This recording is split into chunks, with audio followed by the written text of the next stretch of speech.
Pronto. Hoje, sexta-feira da manhã, quase 11 horas do dia. Olha só, o sol. Tá vendo, gente? A tristeza que há aqui em Noruega. Quer dizer, é uma cidade muito linda, né? Mas falta sol. Sol. Tá aí, Emília, olha a situação. Emília, alô. Tá. Vai. Para. Dá certo. Eita, bonequinha linda da vovó.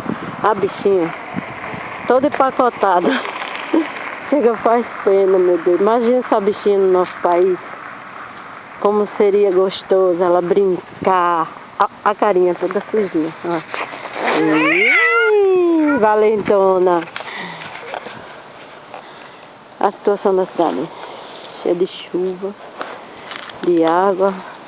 Tá sujinha hoje.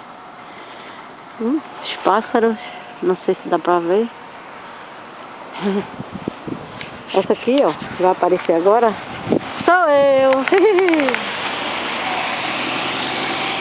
Parei.